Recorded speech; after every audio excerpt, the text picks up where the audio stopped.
حضرت موسیٰ علیہ السلام کا زمانہ مبارکہ ہے.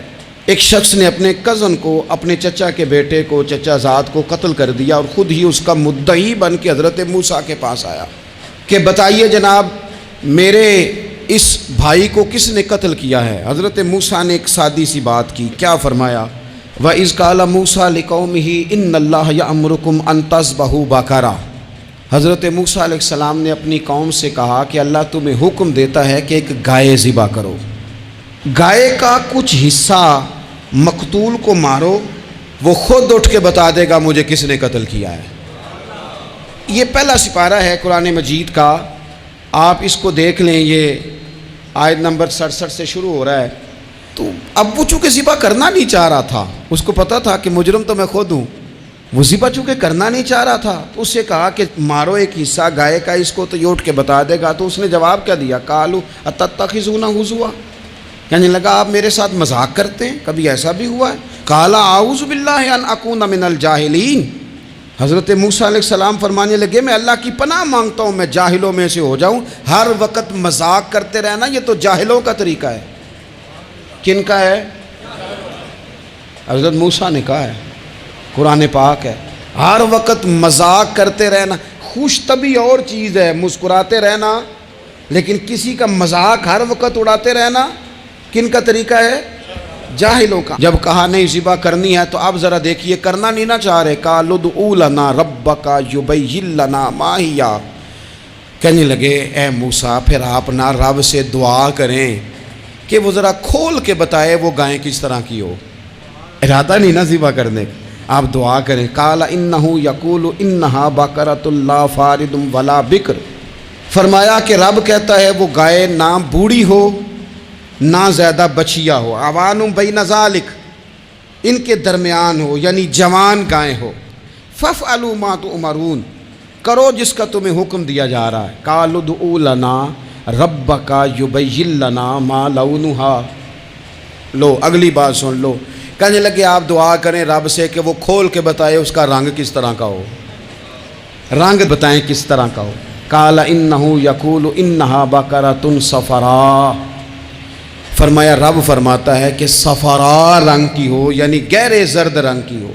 یہ رب فرماتا ہے اس طرح کی گائے ذبح کرو. فاقع لونھا تسر الناظرین، اور جب کوئی اسے دیکھے تو اسے اچھا بھی لگے، آنکھوں کو اچھی لگے وہ گائے، اس طرح کی گائیں ذبح کرو. لو اتنی باتیں بتا دی. قالوا ادع لنا ربک یبین لنا ما ہی، کہنے لگے نہیں آپ پھر دعا کریں اللہ ذرا کھول کے بتائے گائیں کس طرح کی ہو. ان البقرہ تشابہ علینا، ہمیں ذرا گائیں پر شبہ پڑ گیا ہے کس طرح کی ذبح کرنی چاہیے. وَإِنَّا انشاءاللہ لمہتدون، اگر اللہ نے چاہا تو ضرور ہم ہدایت پا جائیں گے. پھر اللہ تعالیٰ نے فرمایا کہ قال انہ یقول انہا بقرۃ لا ذلول تثیر الارض، گائیں اس طرح کی ہو کہ وہ کبھی کھیتی میں نہ چلائی گئی ہو، یعنی اس کو کبھی کام نہ اس سے لیا گیا ہو. بیل کو لوگ لگاتے تھے نا، جو کام آج ٹریکٹر سے لیا جاتا ہے وہ گائے بیل سے لیا جاتا تھا. تو وہ کھیتی باڑی کے کام نہ اس کو لگایا گیا ہو. ولا تسقی الحرث، اور نہ اس سے پانی نکالا گیا ہو، نہ کھیت چلانے ہل چلانے میں لگائی گئی ہو. اور وہ جو کنواں ہوتا تھا جس کے گرد گائیں گھومتی تھی، تو کہا وہ بھی کام اس نے نہ کیا ہو گائے نے. مسلمۃ لا شیۃ فیہا، وہ ہر عیب سے پاک ہونی چاہیے. قالوا الآن جئت بالحق، اب کہنے لگے اب آپ صحیح بات لے کے آئیں، اب سوال ختم ہو گئے نا. کہنے لگے اب آپ بات فذبحوہا، انہوں نے ذبح کر دی. وما کادوا یفعلون، پر ایسا کرتے نظر آتے، لگتا نہیں تھا کریں گے ذبح پر ذبح. اچھا یہ گائیں پھر ملی کیسے؟ امام خازن کہتے ہیں کہ ایک نیک آدمی تھا، تو اس کا آخری وقت آ گیا، تو اس کے پاس جو کل جمع پونجی تھی وہ ایک بچیا تھی، گائیں کی بچی، بچیا ویڑی، اس کے پاس وہ ایک بچیا تھی صرف. تو اس نے اس طرح کیا کہ اس کی گردن پر ایک مہر لگائی، اللہ کے نام پر بطور امانت اس نے اس کو جنگل میں چھوڑا. کہا یا اللہ میرا بیٹا ایک ہی ہے، وہ بھی چھوٹا ہے، اس کی حفاظت کرنا اور میرے بیٹے کو پہنچا دینا. بچہ بالغ ہو گیا.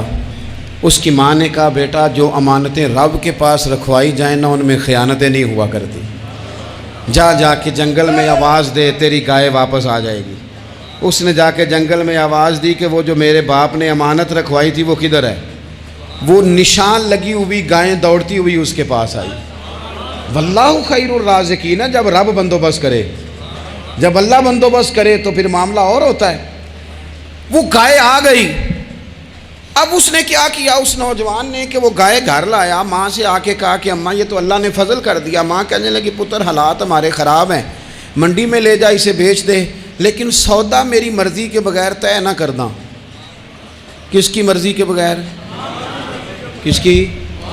اماں کی مرضی۔ اور سنو یار، تھے کچھ لوگ جن کو لوگوں نے تانے بھی دیے کہ تم ماں کے پیچھے لگ گیا ہے، لوگوں نے بڑا کچھ کہا، پر جو ماں کی مرضی پہ لگیں ناکام نہیں ہوتے زندگی میں۔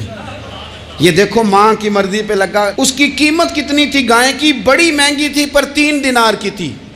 منڈی میں لے گیا، 3 دینار اس کی قیمت لگ گئی۔ تو ماں نے کہا تھا میری مرضی کے بغیر سودا نہ کرنا۔ اب بچے تو نہیں نا مانتے، اماں کو کیا پتا باہر بزنس کیا ہے، لین دین کیا ہے، پر ماں نے کہا تھا میری مرضی۔ بندہ دے رہا ہے اسے 3 دینار، اس نے کہا جی میں نے طے تب کرنا ہے، ڈن تب کرنا ہے، پہلے اماں سے پوچھنا ہے۔ گھر جا کے اماں سے پوچھا، اماں کہنے لگی دے دے۔ واپس آیا تو اس نے کہا کہ میں 6 دینار دیتا ہوں پر میری شرط ہے، ماں سے نہیں پوچھنا۔ اس نے کہا تو 12 بھی دے، ڈن تب بھی ہونا ہے جب اماں نے کہنا ہے۔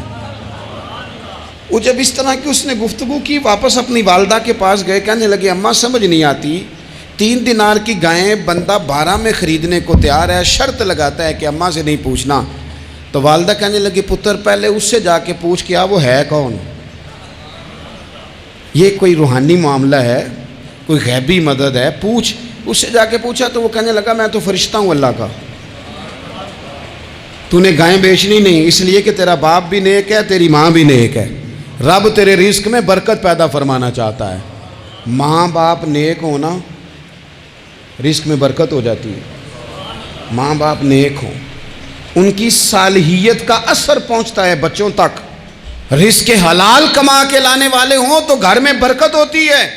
جا کے کہا کہ تیرے ماں باپ نیک تھے، اسے نہ بیچنا گائے کو، تو کیا کریں؟ کہنے لگے بنی اسرائیل والے سوال کر کر کے خود مشکل میں آ گئے۔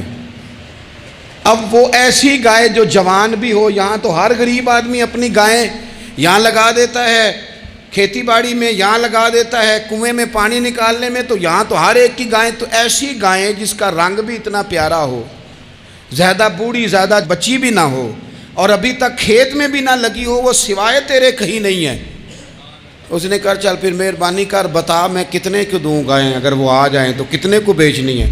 اسے کہنا کوئی نہیں، ریٹ تو زیادہ کرنا ہی نہیں۔ ان سے کہنا گائے کے اندر سے گوشت نکال دیں اور جتنا گوشت ہے اتنے پیسے بھر دیں، اس کی کھلڑی بھر دیں۔ اب وہ بنی اسرائیل والے ڈھونڈتے پہنچ گئے، کہا جناب گائیں 3 دینار کیا 6 لے لو۔ اس نے کہا نا بھائی، ذبح کروں گا، گوشت نکالوں گا، جتنا وزن گوشت کا اتنے پیسے بھرو گے کھال میں تو پھر گائے تمہیں ملے گی۔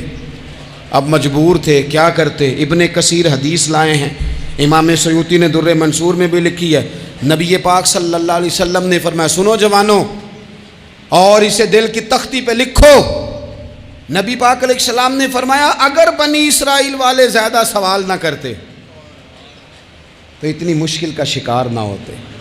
انہوں نے سوال اتنے کیے کہ چارہ نہیں ہے اب ان کے لیے، چارہ نہیں ہے اب ان کے لیے کہ یہ ادھر ادھر جا سکے، مجبوری بن گئی ہے، یہی گائے خریدنی ہے، یہی لے جانی ہے۔